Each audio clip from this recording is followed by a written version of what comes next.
tópico da nossa lição, a consciência. Já vimos desde a introdução da lição, até no título da lição, a expressão consciência. Mas nós fomos segurando porque ainda a lição veio contextualizando, trazendo alguns princípios, algumas bases. No tópico anterior, na última pergunta, já falou um pouquinho mais sobre essa questão da consciência, tanto ali nas palavras de Martinho Lutero, que foram mencionadas, como também mais no final do texto, que fez menção de que a consciência é a voz de Deus. Mas, afinal de contas, antes de nós fazermos aqui a primeira pergunta, e eu vou fazer uma outra, né? Irmão Luiz, o que é a consciência? Então, eu pesquisando, né, eu consultei o dicionário, e ali fala que consciência é a percepção que o ser humano possui do que é moralmente certo ou errado. Então, o ser humano ele tem essa percepção do que é certo ou do que é errado, né? Certo. E isso não é uma coisa que só os cristãos têm, só os que conhecem a Bíblia, só os que creem em Deus. E essa percepção, ela é nata do ser humano. Exatamente. Inclusive, quero fazer menção aqui do nosso curso bíblico Passos para a Vida, série A. É uma série de 3 volumes, tem o A, o B e o C. O A, ele tem uma mensagem mais evangelística, o B, uma mensagem mais doutrinária e o C, uma mensagem mais profética. Se não estou equivocado, é baseado no Apocalipse. Mas nesse que é a série mais evangelística, um conhecimento mais básico acerca de Deus, tem uma lição, que é a lição de número... É a lição 3, que fala sobre a existência de Deus. E ao discorrer sobre a existência de Deus, tem um tópico que é o seguinte: há provas concretas da existência de Deus?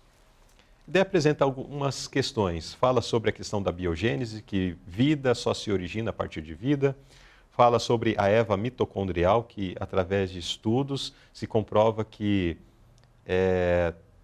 todo ser humano tem um antecessor comum, que é dado esse nome, né, de Eva mitocondrial.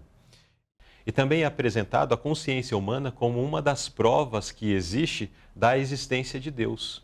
Então, como o irmão Luiz estava mencionando, toda pessoa, praticamente todo ser humano, salvo em situações onde existe distúrbios mentais, né?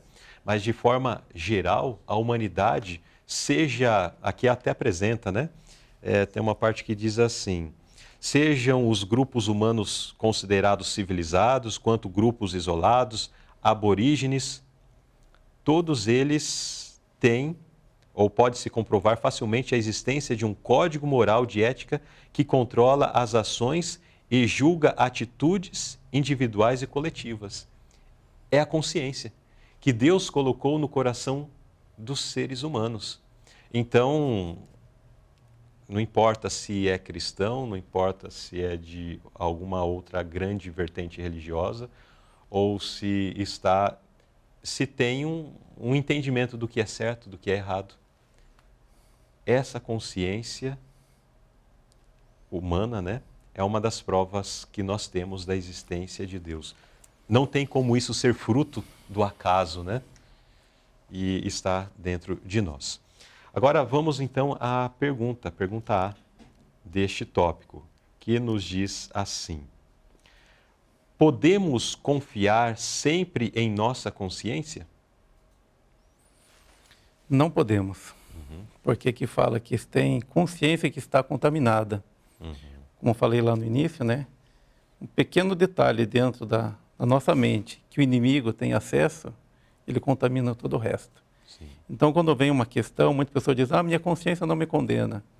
Mas será que exatamente aquele ponto não é um ponto que o inimigo tomou posse? Que ele está administrando aquela situação? Corrompeu, né? Exatamente. Então, a gente tem que tomar muito cuidado. Por isso que a base é a palavra de Deus, não está escrito. Então, a consciência não é a nossa base, não podemos confiar sempre. Agora, a partir do momento que tivermos uma consciência pura, aí sim. Mas isso é um alvo que devemos atingir, né? Então, o padrão de justiça de Deus, porque é algo que é mencionado aqui na nota sobre o julgamento de Deus, não é a nossa consciência, né? Não. Mas é a luz que nós recebemos e isso também em base da lei de Deus. Porque alguém pode falar, bom, a minha consciência não me acusa, não me condena. Às vezes não usamos exatamente esses termos, né? Mas os termos mais comuns são, eu entendo diferente, Estou com eu a penso consciência diferente, limpa. eu estou com a consciência limpa, quando na verdade é completamente culpado diante de Deus, por mais que a consciência dele está limpa, é porque está limpa segundo a ótica dele, né? Nós estávamos nos bastidores até comentando um pouquinho sobre essa questão da consciência e mais ou menos dá para fazer uma analogia com o óculos com que enxergamos e reagimos ao mundo, né? As nossas ações para com o mundo. Se o óculos estiver com a lente quebrada, estiver com a lente suja, ele pode olhar e falar, não, está tudo bem, mas não está tudo bem. É porque o óculos está quebrado, né? A lente está suja, você não está vendo completamente a realidade ou da forma correta, através da mente de Deus, né? Através do ponto de vista ou da forma como Deus vê aquela situação. Porque está corrompido e Satanás trabalha fortemente para corromper a consciência dos seres humanos. E isso é tão interessante porque uma das coisas que faz parte da consciência humana diz respeito ao respeito à vida, né? Praticamente todas as culturas, o respeito à vida, o cuidado com as crianças e tal. Mas a pessoa, por alguma questão da vida, isso começa a ser deturpado. Ele se torna um assassino, mata uma pessoa, fica aflito, fica completamente assim, abalado com o crime que cometeu, mas de repente ele continua nesse mundo de crime, mata 1, 2, 3, 4, 5, Insistindo. e chega no tempo em que para ele a vida de um ser humano e uma formiga é a mesma coisa. Não tem qualquer temor, a consciência está completamente contaminada, né, pelos poderes das trevas. Agora, o que Deus miraculosamente introduziu para ajudar nossa consciência? Essa pergunta achei muito interessante. Essa frase, né? Porém, inimizade entre ti e a mulher, entre a tua semente e a sua semente. Eu não tinha visto uma aplicação desse texto aqui nesse sentido, né? Como falamos ali, que todas as pessoas têm uma noção do que é certo e o que é errado, independente do conhecimento que ele tem. E a noção é isso daqui. Exatamente. Que Deus fala aqui, anota, que Deus se comprometeu em introduzir no coração do ser humano um novo princípio. Qual que é esse princípio? Um ódio ao pecado e ao engano. Porque quando os primeiros pais pecaram, eles tornaram-se maus, aliados do inimigo. Se não fosse a intervenção divina, porém inimizade, o homem estaria totalmente aliado a Satanás e não teria nenhum recurso, não teria nenhuma a maneira de tirá-lo da situação se não fosse através de Deus ir buscar ele, né? Então Deus foi e introduziu na mente do ser humano, ali na consciência dele, essa noção do que é certo, do que é errado, e ele então passou a ter um ódio ao engano, ao pecado, tudo que tem as marcas de Satanás, né? Agora, interessante nesse ponto aqui, é que às vezes a gente encontra pessoas aí que não têm conhecimento bíblico, conhecimento dos princípios que nós temos, aí, em certas situações, ele fala assim, minha consciência não permite isso, não faço isso. Nem morto eu faço uma coisa dessa, né? Aonde que ele aprendeu isso?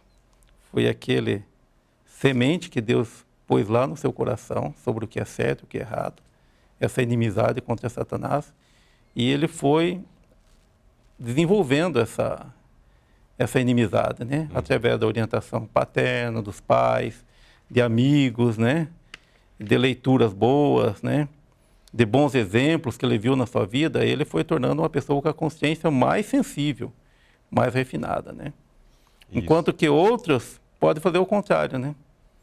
nascem com essa noção, têm essa noção de inimizade que Deus pôs, mas aí as más influências, más amizades. E vai cedendo, né? Exatamente. Às vezes influência doméstica também ruins, né? De famílias que dão uma influência ruim aos filhos, e ele vai cedendo ali. Através de filmes também, muito filme destrói as noções desses princípios, né? Jogos, né? Ali matar e coisa e tal. Então, vai indo que torna a mente cauterizada, como o irmão Luiz falou. A pessoa comete um crime, comete outro, daqui a pouco vai entrevistar ele e diz, não estou arrependido. Se fosse preciso, eu fazia de novo. Se apareceu a oportunidade, eu faço de novo. Então, aquela consciência foi totalmente destruída, zerou. A consciência não tem mais consciência, né? Mas eles tiveram a mesma oportunidade. Um desenvolveu para o bem e outro para o mal, né? Então, a gente tem que tomar muito cuidado com o que a gente vê, amizade, com o que a gente lê, porque isso pode ser para desenvolver uma boa consciência ou pode ser também para tornar a nossa consciência insensível, né?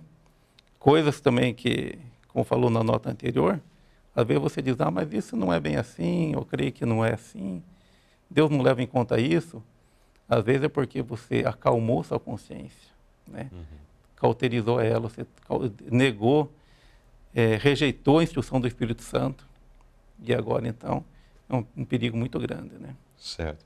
Quero resgatar aqui uma frase que está na nota da 3C, daquele discurso de Martinho Lutero, onde ele disse assim: é arriscado para um cristão ir contra a sua consciência. Então, Deus introduziu em nosso coração esta consciência, né, básica, que ela é desenvolvida para o bem ou para o mal, conforme disse o irmão Luiz, mas essa é uma construção positiva que Deus já colocou dentro do nosso coração. E quando nós aceitamos as influências negativas, num primeiro momento, como eu já disse até no exemplo anterior, aquilo nos parece agressivo, né? É porque porque é uma coisa que está contra a nossa consciência. E nas palavras de Martinho Lutero, quando nós percebemos e sentimos coisas que são contrárias a essa nossa consciência e que inclusive ela é desenvolvida com esse caminhar com Deus para melhor, né? Então qualquer coisa contrária à nossa consciência, nós precisamos recuar. Nós, como fez Martinho Lutero, não podemos agir contra a consciência. É um perigo muito grande você violar a consciência, porque você pode tornar-se insensível, e aí uma situação muito triste, muito difícil depois, pode ser até tarde demais depois, né? Muito bem. Então, estudamos nesse quarto tópico, entendemos mais sobre esse aspecto da consciência humana, que Deus deixou isso gravado na mente dos seres humanos. Mas que tipo como estou lidando com a consciência, né? Será que estou me unindo a Cristo, a Deus, para que essa consciência seja aperfeiçoada? É interessante que, apesar de Deus ter intervido nessa questão e posto essa inimizade, Ele não nos obriga, Ele deixa livre. Nós vamos decidir desenvolver essa inimizade ou não. Então, nós temos essa liberdade. Deus nos deixa nessa liberdade de escolha, né? Se vamos aceitar essa intervenção divina, se vamos aceitar, rejeitar as obras de Satanás, ou vamos ser compatíveis a ela. A nota mencionou que se não fosse por Cristo, ou por Deus ter colocado essa inimizade no coração do homem, a humanidade já teria, desde o princípio, estado em aliança com Satanás e feito as piores coisas. Tanto é que naquela geração de Caim, que se afastou de Deus, e nesse afastar de Deus, violando a consciência, a gente fala pouco tempo, né? Mas pouco tempo considerando o tanto de vida dos seres humanos no passado, mas num período de 1.600 anos, Deus disse, não suporto mais essa criação que fiz. Como consequência, né, desta união dos seres humanos com Satanás.